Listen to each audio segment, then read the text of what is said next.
हम इकोनॉमी का next part start कर रहे हैं। ठीक है, सो स्टार्ट करते हैं। क्वेश्चन नंबर 1 है, औपनिवेशिक शासन के अंतर्गत आधारिक संरचना में निम्नलिखित में से कौन से घटक शामिल थे? फर्स्ट ऑप्शन है रेल, पत्तन, जल परिवहन, डाक, तार। सेकेंड है रेल, संचार, विनिर्माण, सेवा क्षेत्र, सेवा क्षेत्र। सी ऑप्शन है स्वास्थ्य सेवाएं, शिक्षा प्रसार, सांस्कृतिक प्रसार। और डी है इनमें से कोई नहीं। तो ऐसा तो हुआ नहीं था, जो ब्रिटिशर्स थे उन्होंने आधारिक संरचना निर्माण की थी। ठीक है, तो डी ऑप्शन तो होगा नहीं। सी ऑप्शन में है स्वास्थ्य सेवाएं, शिक्षा प्रसार, सांस्कृतिक प्रसार, ये तो होगा नहीं। उन्होंने ये कभी किया नहीं था कि स्वास्थ्य पर कभी उन्होंने ज़्यादा ध्यान नहीं दिया था, शिक्षा पर थोड़ा बहुत ध्यान दिया था, सांस्कृतिक प्रचार भी नहीं किया था उन्होंने ज़्यादा। सो ए और बी में से ही कोई तो हो सकता है। और रेल दोनों ऑप्शन में है। बी ऑप्शन में है विनिर्माण, तो विनिर्माण तो उन्होंने इतना किया नहीं था। ठीक है, तो मुझे ऐसे लग रहा है कि ऑप्शन नंबर ए हो सकता है। ठीक है, हाँ, ऑप्शन नंबर ए सही है।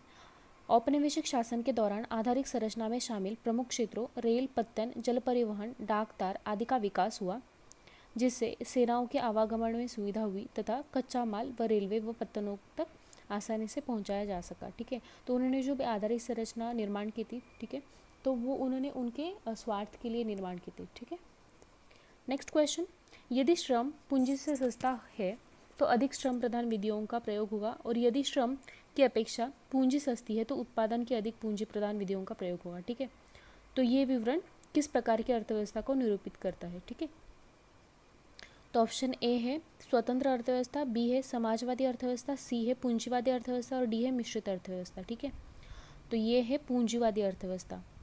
मतलब डिपेंड करता है श्रम और पूंजी के बीच में जो भी अनुपात है, तो उस पर डिपेंड करता है कि श्रम सस्ता रहेगा तो पूंजी कैसे रहेगी, मतलब जो भी श्रम प्रदान विधि होगी उसका ज़्यादा प्रयोग होगा, या फिर श्रम की अपेक्षा पूंजी सस्ती है तो उत्पादन के अधिक पूंजी प्रदान विधियों का प्रयोग होगा। तो ये किस में डिफाइन होगा? पूंजीवादी अर्थव्यवस्था में। ठीक है, हाँ, तो ऑप्शन सी सही है, पूंजीवादी अर्थव्यवस्था से संबंधित है। पूंजीवादी अर्थव्यवस्था में वस्तुओं की मांग और पूर्ति बाजार की शक्तियों पर निर्भर करती है, और इस व्यवस्था में उत्पादित वस्तुओं का विभिन्न व्यक्तियों के बीच वितरण उनकी क्रय क्षमता के आधार पर होता है। मतलब लोगों की कैपेसिटी कितनी है, परचेसिंग पावर कितनी है, तो उस पर डिपेंड करता है। ठीक है, नेक्स्ट क्वेश्चन, मानव विकास से संबंधित निम्नलिखित कथनों में से कौन सा कथन सत्य है? ठीक है, फर्स्ट है मानव विकास इस सिद्धांत पर आधारित है कि शिक्षा और स्वास्थ्य मानव कल्याण के लिए आवश्यक है। ये तो हम लोग ने देखा ही होगा कि कोविड-19 जब हुआ था तो स्वास्थ्य भी बहुत इम्पॉर्टेंट है। अगर स्वास्थ्य नहीं होगा तो मानव का विकास पॉसिबल नहीं है। ठीक है, और शिक्षा भी मानव को विकास से वंचित करती है अगर शिक्षा ना हो तो।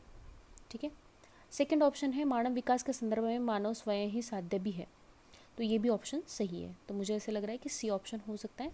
आंसर चेक करते हैं, सी ऑप्शन सही है। उपर्युक्त दोनों कथन सत्य है। मानव विकास इस विकास विचार पर आधारित है कि शिक्षा और स्वास्थ्य मानव कल्याण के अभिन्न अंग है, क्योंकि व्यक्ति इसमें पढ़ने लिखने तथा सुदीर्घ जीवन यापन की क्षमता उसको इससे आती है, तभी वह ऐसे अन्य चयन कर पाने में सक्षम हो जाता है। ठीक है, जो भी महत्वपूर्ण होता है। ठीक है, फिर मानव पूंजी का विचार मानव को किसी साध्य की प्राप्ति का साधन मानता है और साध्य उत्पादकता में वृद्धि करता है। ठीक है, और इसके अनुसार शिक्षा और स्वास्थ्य पर अगर निवेश करेंगे तो वो अच्छा होगा, बट वो अगर अनुत्पादक होगा, ठीक है, मतलब अगर पढ़ाई की और कुछ भी आपने सपोज़ अगर कोई डॉक्टर बना और उसने कुछ किया ही नहीं, तो फिर वो अनुत्पादक हो सकता है। ठीक है, ओके, और वो उसको अनुत्पादक इसलिए भी बोला जाता है कि वस्तु और सेवाओं की निर्गम में अगर वृद्धि ना हो, मतलब उसका मैन्युफैक्चरिंग ना हो, जो भी है, मतलब उस उनके जो फील्ड से रिलेटेड है, या शिक्षा जिस काम में यूज़ हो सकती है उनकी, तो उस काम में उन्होंने यूज़ नहीं की, तो वो अनुत्पादक साबित हो सकती है। या सेम स्वास्थ्य के लिए भी वैसे ही बोल सकते हैं हम लोग। मानव विकास के परिप्रेक्ष्य में मानव स्वयं ही साध्य भी है। भले शिक्षा, स्वास्थ्य आदि में निवेश से श्रम की आय उत्पादकता में सुधार नहीं हो, किंतु इनके माध्यम से मानव कल्याण का संवर्धन होना चाहिए। मतलब हम लोग बोलते हैं कि कुछ बीमारी हो तो उसमें पैसा खर्च हो रहा है, वो ठीक है, बट उससे वो पर्सन ठीक हो जाता है और बाद में उसका विकास होने के लिए उसको मदद मिलती है। अगर वो बीमार ही रहेगा तो उसका विकास भी नहीं होगा, तो इसके लिए उसमें इन्वेस्टमेंट फ़ायदेमंद साबित होता है। नेक्स्ट क्वेश्चन है, आपूर्ति वक्र की अनुपस्थिति निम्नलिखित में से किसकी विशेषता है? ठीक है, तो ये है एकाधिकार, बी है ए ऑप्शन है एकाधिकार, बी ऑप्शन है एकाधिकार प्रतिस्पर्धा, सी ऑप्शन है अल्पाधिकार और डी ऑप्शन है पूर्ण प्रतिस्पर्धा। तो इसका आंसर होगा एकाधिकार। ठीक है, तो देखो एकाधिकार के अंतर्गत आपूर्ति वक्र नहीं होता क्योंकि मूल्य और उत्पादित मात्रा के मध्य प्रत्यक्ष संबंध नहीं होता है। नेक्स्ट क्वेश्चन, भारत में अधिकांश श्रमिकों का रोजगार निम्नलिखित में से किस क्षेत्र के अंतर्गत आता है?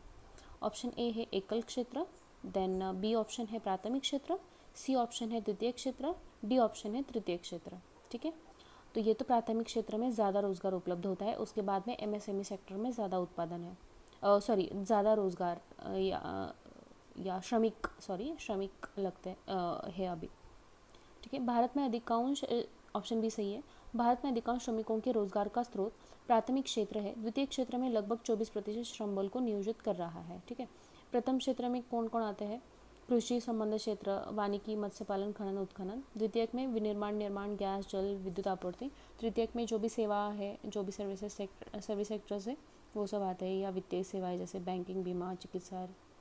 ओके, सो आज के अभी 5 क्वेश्चंस कंप्लीट हो गए। ठीक है, नेक्स्ट पार्ट कल अपलोड होगा। ठीक है, so please subscribe to my channel, like करो वीडियो को, अपने फ्रेंड्स में शेयर करो।